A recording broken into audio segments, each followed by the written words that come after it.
Cellphone வருகைக்கு முந்தைய காலத்தில் காதலை சொல்லவே ஆணுக்கும் பெண்ணுக்குமான தயக்கம் நிறைய இருக்கும். பார்வையாலேயே பல நாட்கள் ஓடும். அதன் பிறகு ஒரு வழியாக காதலை சொல்லி அது கல்யாணத்தில் முடிந்தால் அவர்களுக்கு இடையிலான புரிதல் நிறைய இருக்கும். கூட்டு குடும்பமாக ஆட்கள் நிறைந்திருக்கும். அங்கே அந்த காதல் கணவனுக்கும் மனைவிக்கும் இடையில் கண்களால் நடக்கும் உரையாடல். அதற்காக அவர்களுக்குள் சண்டைகள் வராமல் இருந்தது இல்லை. சண்டைகளை தாண்டி அவர்களுக்குள் இருந்தது புரிதல். இன்று பார்த்ததும் ஒரே நாளில் காதலை சொல்லி 2 நாட்களில் எல்லாம் பேசி முடித்து வாழ்க்கை என்பது சலித்துவிடுகிறது. சீக்கிரத்தில் தொடங்கி சீக்கிரத்தில் முடிந்து விடுகிறது. கணவன் மனைவிக்குள் மட்டுமல்ல, பொதுவாகவே உறவுகளுக்குள் விரிசல் எங்கிருந்து வருகிறது? விரிசலை ஏற்படுத்த காரணங்கள் 1000 இருக்கலாம். எப்படி சுற்றி வளைத்து பார்த்தாலும் எல்லா காரணங்களும் பெரும்பாலும் இந்த 10க்குள் நிச்சயம் அடங்கிவிடும். அப்படியான 10 காரணங்களை பார்க்கலாம். 1. ஈகோ. குடும்பத்துக்குள் எட்டி பார்க்கக்கூடாத விஷயம் ஈகோ. அந்த வார்த்தைக்குள்ளேயே கோ என்பது இருப்பதால் யாராவது ஒருவருக்கு அது வந்துவிட்டால் நிம்மதியை விரட்டிவிடும். நீ பெரியவனா நான் பெரியவளா என்று போட்டி போடும் மைதானம் அல்ல வாழ்க்கை. கணவனுக்கு தெரியாதது மனைவிக்கு தெரிந்திருக்கலாம், மனைவிக்கு தெரியாதது கணவனுக்கு தெரிந்திருக்கலாம். எல்லோருக்கும் எல்லாமும் தெரிந்திருக்க வேண்டும் என்பது அவசியம் இல்லை. இன்னொரு பக்கம் மாமியாருக்கும் மருமகளுக்கும் இடையில் இந்த ஈகோ அடிக்கடி வந்து போகும். அதனால் ஈகோவை தவிர்த்து விடுவோம். 2. தாழ்வு மனப்பான்மை. இது எந்த நேரத்தில் மனிதனுக்குள் எட்டி பார்க்கும் என்பது தெரியாது. ஏதாவது ஒரு விஷயத்தை செய்ய முடியாமல் போய் அதற்காக வீட்டில் உள்ளவர்கள் சாதாரணமாக கிண்டல் செய்தால் கூட அது சிலருக்கு தாழ்வு மனப்பான்மையாக மாறிவிடும். அது நாளடைவில் அதிகமாகி தங்களுக்குள் ஒரு வட்டத்தை போட்டுக் கொள்வார்கள். அந்த வட்டமே விரிசலாக மாறும். சமையல் தொடங்கி படிப்பு வரை இந்த தாழ்வு மனப்பான்மை எதற்காக வேண்டுமானாலும் வரலாம். 3. தவறான புரிதல். வாழ்க்கையை அழகாக மாற்றுவதே புரிதல்தான்.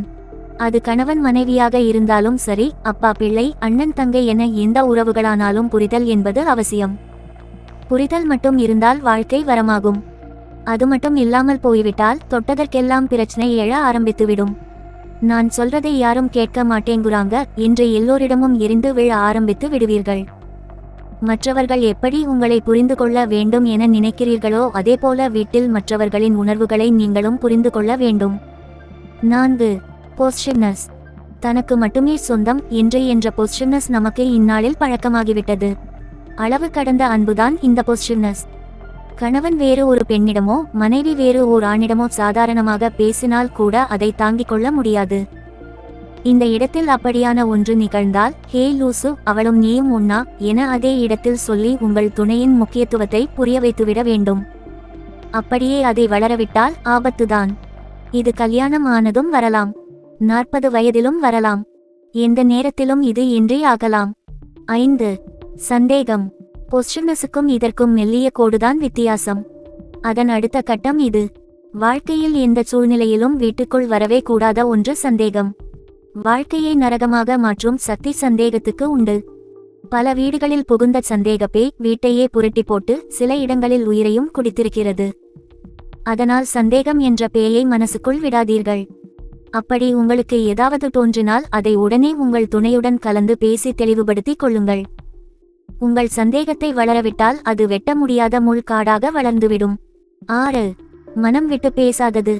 எவ்வளவு பெரிய பிரச்சனையாக இருந்தாலும் மனம் விட்டு பேசினால் தீர்ந்துவிடும்.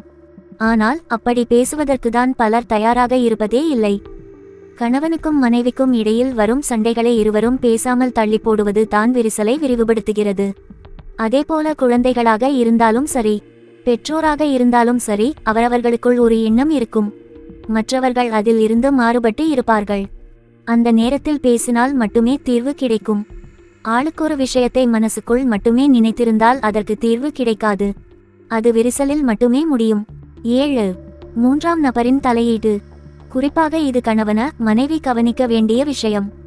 எந்த பிரச்சனை வந்தாலும் அதை எந்த காரணத்துக்காகவும் 3ஆம் நபரிடம் கொண்டு போகக்கூடாது. அவர்கள் இருவருமே பேசி தீர்த்து கொள்ள வேண்டும். கணவனுக்கு மனைவியை விடவும் மனைவிக்கு கணவனை விடவும் வேறு எவரும் நல்லது நினைக்க முடியாது, நல்லது செய்யவும் முடியாது. 3வது நபர் ஒருவர் உங்கள் பிரச்சனைக்குள் வந்தாலே நீங்கள் வேறு ஒரு பிரச்சனைக்குள் சிக்க தயாராகி வருகிறீர்கள் என்பதுதான் மறைமுக பொருள். 8. துன்புறுத்தல். கணவன் மனைவிக்கு இடையில் இருக்கும் பாசம் குழந்தைகளின் வரவுக்கு பின் கொஞ்சம் குறைய ஆரம்பிக்கும். அதுவும் 40 வயதை கடந்த பெண்கள் குழந்தைகள் மீது அன்பையும் அக்கறையையும் காட்டிக்கொண்டு கணவனை கண்டு கொள்ளாமல் இருப்பார்கள். கணவன் நெருங்கி வந்தாலும் விலகி போவார்கள். அந்த நேரத்தில்தான் உங்கள் துணைக்கு அரவணைப்பு முக்கியம். அடிப்பது, சண்டை போடுவது மட்டுமல்ல, விட்டு விலகி போவதும் ஒரு வகையில் துன்புறுத்தல்தான். அப்படியான ஒன்று நிகழும்போது இருவருக்கும் இடையில் விரிசல் தொடங்கியிருக்கும். வீட்டில் இருக்கும் குழந்தைகள் சொல்வதையும் காது கொடுத்து கேளுங்கள். உங்கள் எண்ணங்களை அவர்கள் மீது திணித்தால் அவர்களை பொறுத்தவரையில் அதுவும் ஒரு வகையில் துன்புறுத்தல்தான். அந்த திணிப்பு நாளடைவில் உங்கள் மீது வெறுப்பை உண்டாக்கும். 9. விட்டு கொடுக்காதது. குடும்பத்துக்குள் சண்டை வருவது இயல்பு. சண்டைக்கு பிறகு யார் முதலில் பேசுவது என காத்திருக்க வேண்டிய அவசியம் இல்லை. எந்த பிரச்சனையாக இருந்தாலும் இரவு தூங்க போவதற்குள் முடிவுக்கு வந்துவிட வேண்டும். இருவரில் ஒருவர் விட்டு கொடுத்தாலே போதும், மற்றவர் தானாக சமாதானம் ஆகிவிடுவார். அடச்சே, இதுக்கா சண்டை போட்டோம் என மறுநாள் உங்களுக்கே தோன்றலாம். அதேபோல குழந்தைகளிடமும் சில விஷயங்களில் பெரியவர்கள் விட்டு கொடுத்தே ஆக வேண்டும். அவன் என்ன சின்ன குழந்தைதானே, நான் சொன்னால் கேட்க மாட்டானா என்ற எண்ணம் வரவே கூடாது. விட்டு கொடுத்தவன் கெட்டுப்போக மாட்டான் என பெரியவர்கள் சொன்னதில் எவ்வளவு உண்மை அடங்கியிருக்கிறது. 10. Social media. இன்று பல குடும்பங்களில் ஏற்படும் பிரச்சனைக்கும் விரிசலுக்கும் முக்கிய காரணமாக இருப்பது சோசியல் மீடியாக்கள். பெரும்பாலானோர் அதிக நேரத்தை இங்கேதான் செலவிடுகிறார்கள். வீட்டில் இருப்பவர்களிடம் பேசுவதை விட சோசியல் மீடியாவுக்குள் முன்பின் தெரியாதவர்களிடம் பேசுவதிலேயே அதிக ஆர்வம் காட்டுகிறார்கள். சாப்பிடுவதற்கு, குளிப்பதற்கு, அலுவலகம் செல்வதற்கு என எல்லாவற்றும் தனித்தனியாக நேரம் ஒதுக்குகிறோம். ஆனால் நேரம் காலமில்லாமல் சோசியல் மீடியா நம்மை ஆக்கிரமித்து விடுகிறது. இதை கேட்டால் பிரச்சனை தொடங்கிவிடுகிறது. அதேபோல் போன். உங்கள் கட்டுப்பாட்டில் போன் இருக்க வேண்டும். அதன் கட்டுப்பாட்டில் நீங்கள் போகாமல் பார்த்து கொள்ளுங்கள். வீட்டில் இருக்கும்போது, முக்கியமாக படுக்கையறையில், எந்த காரணத்துக்காகவும் போனை நோண்டிக் கொண்டிருப்பதை நிறுத்துங்கள். அது உங்கள் துணையை எரிச்சல்படுத்தும். இந்த 10 காரணங்களை திரும்ப ஒருமுறை பாருங்கள். நீங்கள் எங்கே தவறு செய்கிறீர்கள் என்பதை உங்களை நீங்களே கேட்டுக்கொள்ளுங்கள். அதை சரி செய்யுங்கள். வாழ்க்கை வரமாகும்.